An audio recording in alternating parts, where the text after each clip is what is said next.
Hi, I'm Graham and welcome back to Man vs Film. This is a top 10 list of movies that you can watch on Netflix US for the month of July 2019. As always, this is 10 random movies that I feel should be checked out. Definitely not the best movies on Netflix, but ones that I feel need the attention. As always, I hope you find something here that you are going to love. If you haven't already done so, subscribe to make sure that you get this every second of the month straight into your notifications and you'll check out another top 10. Let's get started. Number 10, Murder Mystery. After 15 years of marriage, Audrey sees Nick as a nice guy, an okay husband, but not necessarily the best husband. Nick takes her on a European vacation, one which originally was supposed to be a bus tour. However, with the introduction of Charles Cavendish and his eccentric peers, they find themselves in a murder mystery plot, one which at times is very similar to the novels Audrey loves.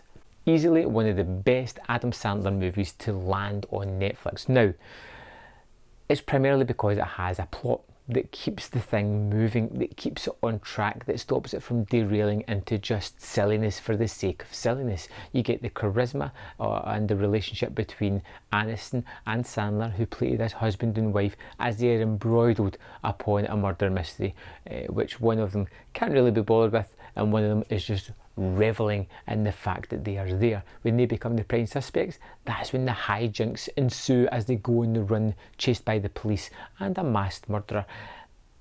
It's fun, it has its moments of humour, it has a plot that keeps it moving. Again, this is another one of those movies that will entertain you at the time if you disengage the brain, but after it's done you will probably forget about it, but you will have had a good time while watching it.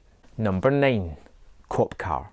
A pair of 10-year-olds find an abandoned cop car in a field, but when they take it for a joyride it seems that they could kill themselves at any moment. But things only get worse when the small town sheriff goes looking for his missing car. The kids find themselves at the centre of a deadly game of cat and mouse they don't understand, and the only way out is to go as fast as their cop car can take them. Cop Car is one of those movies that nobody talks about whatsoever, which is a real shame because this is an awesome flick. Kevin Bacon plays the cop whose car gets liberated by these two teenage boys, and they are young, like maybe 12 age at this, and they just tend to go down a road that takes them to worse and worse places. It is a short movie, it's exciting, thrilling, dangerous, it's action packed, and it goes places that you just wouldn't expect. I'm honestly surprised nobody talks about this movie. Please go and check it out. Number 8, Beats. In this coming-of-age drama, a reclusive teenage musical prodigy forms an unlikely friendship with his down-on-his-luck high school security guard. United by their mutual love of hip-hop, they try to free each other from the demons of their past and break into the city's movie scene. This has a formulaic plot. It's atypical of the kind of things where, like the synopsis says, you have an older guy, a younger guy, they're in emotionally a similar situated place, they have a drive, a passion for something, want to come together and make that good for them. But it does this story that you've kind of seen before exceptionally well, and it's all down to the charisma and the relationship between the lead two characters, which you buy into as they are just having fun making music. Time flies by. You love spending time with these characters. The story round about it is almost negligible, although it is rather good. I was just invested within this relationship, invested within this young boy and the trauma he'd gone through. It was something a little bit different and something that I can highly recommend for checking out this month. Number 7, I Am Mother. A science fiction thriller about a teenage girl who is the first of a new generation of humans to be raised by Mother, a robot designed to repopulate the Earth after the extinction of humankind. But the pair's unique relationship is threatened when an injured stranger arrives with news that calls into question everything the daughter has been told about the outside world and her mother's intentions. I really loved this science fiction movie because because it takes these three characters, one a robot, puts them in a situation and constantly plays with the viewer. It is always changing allegiances between these characters as one may get the upper hand, as one may be playing the other, some may be telling the truth, some may be bending it. It constantly moves and is fluid and is what keeps the movie fresh and on its toes. You're never quite sure where it's going to go, who's right, who's wrong, who's playing the other person, but it is hell of a lot of fun. It is so interesting, visually very stylish. It's got some great performances as well, and it's a movie that left me wanting more, which is always a fantastic side of a good movie. Number 6, Spider-Man Into the Spider-Verse. Teen Miles Morales becomes Spider-Man of his reality, crossing his path with 5 counterparts from other dimensions to stop a threat for all of their realities. There has been so many Spider-Man movies since 2001 that it starts to feel as if you're getting a little bit of burnout, but every time I feel I've seen enough Spider-Man, I've seen about his best that it has to offer, something new comes along the way and just blows me out of my cinema seat. Spider-Man Into the Spider-Verse was that very movie. I think it may well be my favourite Spider-Man movie ever. From the art direction, which is very unique for an animated movie, to the cast of characters that seems almost as if they've been added as a joke, yet they all work. The various versions of Spider-Man are terrific. The action's fun. Kingpin as a baddie is this absolutely gigantic figure who feels very threatening and dangerous, and this movie has it all.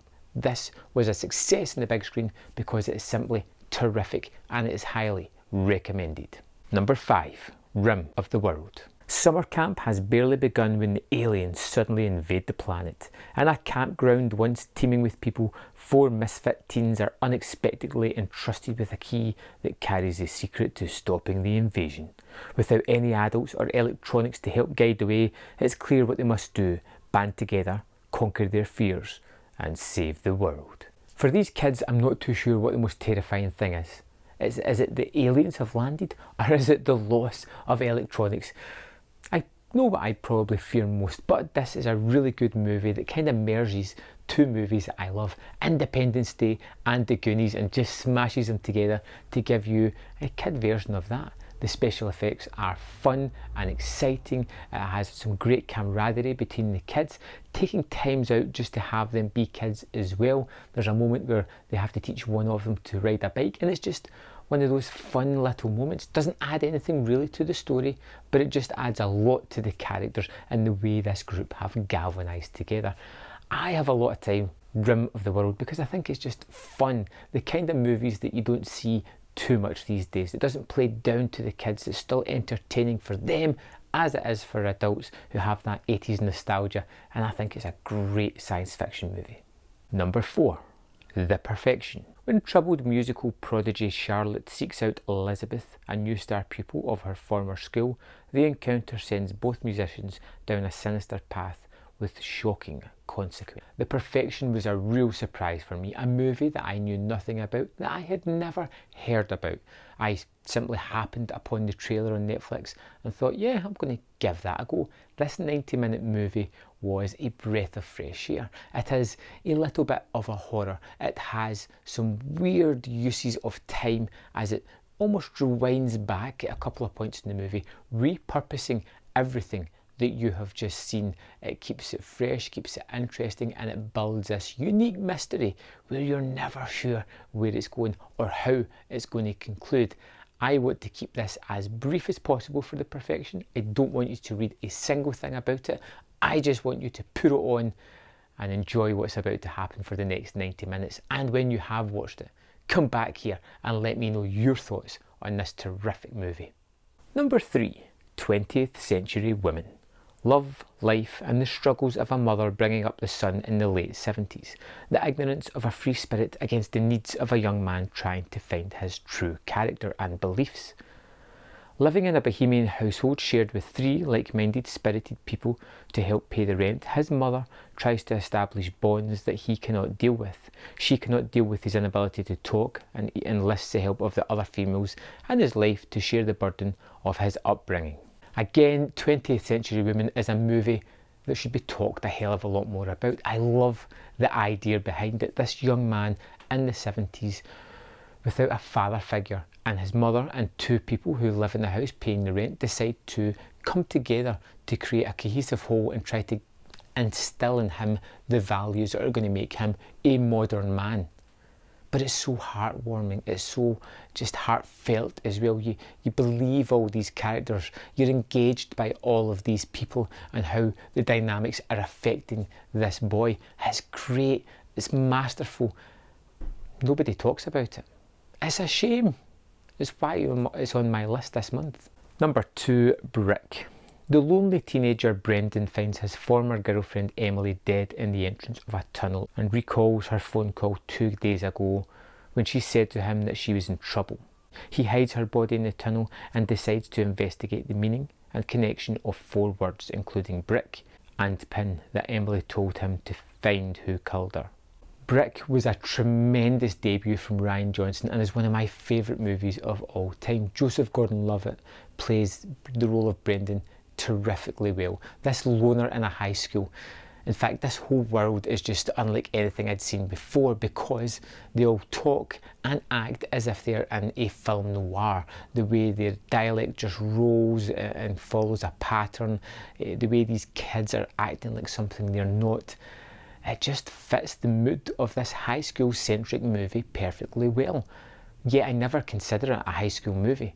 It's a murder mystery where the life or death is on the line constantly for these people, where everybody seems to be duplicitous and up to something else. This is a rare treat of a movie. There's a reason it's one of my favourite of all time. And number 1, Life Changer. Drew is an interesting character. To continue surviving, he must find bodies to inhabit. Seizing his victims, he makes physical contact with them and quite literally sucks the life out of them, leaving behind a yellow corpse and taking on their entire appearance. The procedure only holds for so long as the shell he inhabits soon begins to decay, and Drew must find another host to harvest. This is a really strange movie. It's hard to pigeonhole it into a specific genre. I saw this at the Fright Fest in August and I thought it was unique, different and very much engaging. You have this character Drew, who is played by numerous people throughout the movie. You constantly get voiceovers of this character. Even though he is in a new body, he still interacts with the same people at the same bar he frequents, forming a relationship, forming a bond with somebody, even though his appearance is constantly changing. It's a strange tale. It has horrific moments. It has a great romance at the heart of it. It is something very different, like I haven't seen done before, and it's why it's my number 1 this month. This is a movie that you could easily zip by. It's short in its runtime, it's unique, it has a great hook, some good special effects, and a story that I feel needs to be seen more. I hope you check this one out. So there we have it, 10 terrific movies for you to check out this month on Netflix US for the month of July 2019. I hope you find something there that really sparks your curiosity and makes you go and check it out. As always, have I missed something off my list? Let me know in the comment box something you feel should have been on this one, and maybe next month it might make it on that list. Thanks for watching, thanks for subscribing, and thanks for hopefully liking this video, and I'll see you next time on Man vs Film.